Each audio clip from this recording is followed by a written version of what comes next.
May namamagitan ba sa inyong dalawa? Paano kung sabihin kong oo? Seryoso ka ba?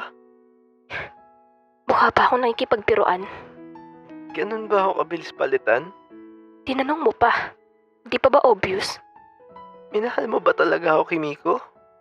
Tama na nga ang arte. Ayoko kitang nakikita. Kaya pwedeng umalis ka na sa harap ko. Hindi mo man lang ba ako bibigyan ng pagkakataon na patunayan sa'yo kung gaano kita kamahal? Magmamahal sa'yo yung pagmukain akong tanga. Yung lokohin ako araw-araw. Eh ikaw, minahal mo ba talaga ako? Eh bakit ang dali sa'yo na palitan lang ako? Tinanong mo pa talaga. Tingin mo minahal talaga kita? Huwag niyang sabihin na hindi niya talaga ako minahal nung una pa lang. Sa loob ng isang taon, wala lang yung para sa kanya. Eh ano yung isang taon na pinagsamahan natin? Wala lang ba yun sa'yo? Ew. Siyempre wala. Nung nalaman kong ikaw pala yun. Dahil ba sa itsura ko? Alam mo Jay, kung una pa lang sana nagpakita ka sa camera, di sana hindi tayo nagtagal, right? Alam mo, pare-pareho kayong mga lalaki eh. Sa una lang magaling. Magbibitaw ng pangako na hindi magloloko. Putya, una pa lang pala ninaloko na ako. Tapos, ako naman si tanga. Naniwala. Sa ugali ka na nga lang babawi. Hindi mo pa nagawa. Alam mo naman siguro na wala akong confidence sa sarili ko kaya ako nagawa itago yun. Kala ko naman talaga umamin sa'yo sa meetup pa lang natin. Pero nasaktan lang ako nung sinabi mong gusto mo yung pinsan kong si Jay.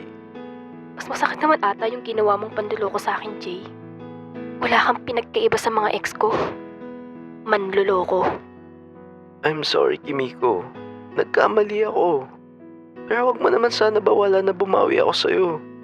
Mahal na mahal kita, Kimiko. Hindi ko kaya mawala ka. Please. Tapos ka na? Kanina pa kasi nag-aantay si Jen sa labas ng room. Ha? Pero Kimiko, Bigla siyang umalis sa harap ko nun. At yun nga, nakita ko na naman magkasama silang dalawa. Tuwing nakikita ko siya may kasamang iba, para akong tinutusok ng karayom sa dibdib. Nanlalamig yung kamay ko, parang anytime gusto ko na lang bumagsak sa sobrang sakit. Pero bigla na lang kumilos yung paa ko palabas ng school. Hindi ko alam pero gusto ko na lang makalayo sa kanya. Gusto ko mapag-isa. Gusto ko makapag-isip. Naglalakad ako palayo nun ng may sama ng loob kay Kimiko. Wala na akong pake kung hanapin ako sa school. Basta ang gusto ko lang, lumayo muna. Hindi ko alam kung saan ako pupunta. Kasi kung uuwi ako baka isipin nila mama nagkakating ako sa klase. Wala din naman akong kaibigan para puntahan. At habang patawid ako hindi ko napansin na may papalapit pala sa aking kotse.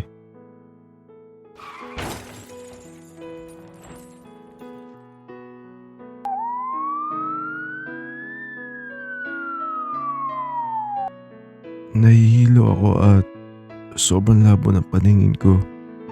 May mga narinig akong tao at tunog ng ambulansya. May mga sinasabi sila pero hindi ko maintindihan.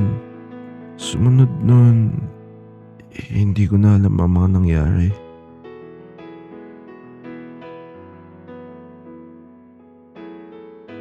Pagpasok ko sa room, hindi naman sa ano, pero hindi ko nakita si Jay sa pwesto niya. Wala naman akong pake. Napansin ko lang kasi sa harap ko siya mismo nakaupo. Pati nga bag niya wala sa upuan niya eh. asan si Kasuga? Hindi po namin alam sir, kanina naman po nandyan siya. At talagang sa klase ko pa talaga siya nagkatinga. Hanggang sa mag-uwian, hindi ko nakita kahit anino ni Jay. For sure na umuwi ng bahay yun dahil sa drama namin kanina. Hindi niya siguro matanggap na ganun siya kadali palitan. Habang nasa biyahe, meron pa din naman sa loob ko na nag-aalala ako sa kanya. Pero hindi ko na lang pinansin. Nag-focus na lang ako sa daan. Wisit naman tong traffic na to. Ngayon pa talaga kung kailan gusto ko nang umuwi. May mga nagkukumpulang tao, mismo dun sa gitna ng daan. Mukhang may nadisgrasya. Kaya pala traffic. At syempre, dahil dakilang chismosa ako, binagalang ko yung takbo ng sasakyan ko para makita yung nangyari. Wala naman ako nakitang nabangga. Pero may napansin akong ID lace. ID yun ng school namin. Hindi kaya schoolmate ko yung nadisgrasya doon? Kawawa naman. Nagkakagulo sila pati yung mga taong nakikichismis doon. Pinuksan ko yung bintana ko para sana pagsabihan yung mga humaharang sa dinadaanan ko. Tinatawagan pa lang daw yung pamilya ng biktima pero hindi pa daw sumasagot. Sino ba yung nabangga? Sinakay na kasi sa ambulansya kaya hindi ko nakita. Jay Kasuga daw yung pangalan ng estudyante. Kawawa nga eh. Sana hindi siya napuruhan. Si Jay? Sana nagkamali lang ako ng dinig. Sana hindi yung taong nasa isip ko yung naaksidente. Kuya, nasan po yung nabunggo kanina? Dinala na po sa ospital. Bakit po? Kakilala ko po yung nabangga. Naku, mas maganda po siguro na puntahan mo na siya sa ospital para alamin yung lagay niya. Sige po, salamat. Pumunta kagad ako kung saan dinala si Jay sa ospital. Hindi ako mapakali. Gusto kong hilingin na sana ibang Jay yung nasagasaan kanina. Pero kasi nasa akin yung ID niya eh. At ako na lang yung nagpunta dito since hindi sumasagot ang parents niya. Doc? Saan po dinala yung Jay Kasuga? Ano-ano mo yung pasyente? Boyfriend ko po. Ganun ba? Nasa ER siya ngayon, Iha. Tsaka yung gamit niya nandun sa guardhouse, kunin mo na lang. Salamat po. Gusto kong sisihin ang sarili ko. Alam kong kasalanan ko kung bakit siya nandito ngayon. Sana inintindi ko siya. Sana binigyan ko siya ng chance. I'm sorry, Jay.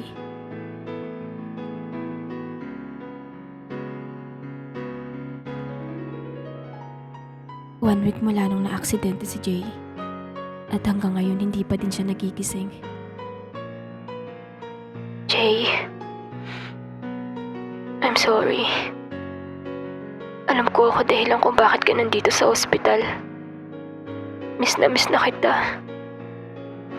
Please, tatagan mo lang loob mo. Inaantay kita, Jay. Sana mapatawad mo ko.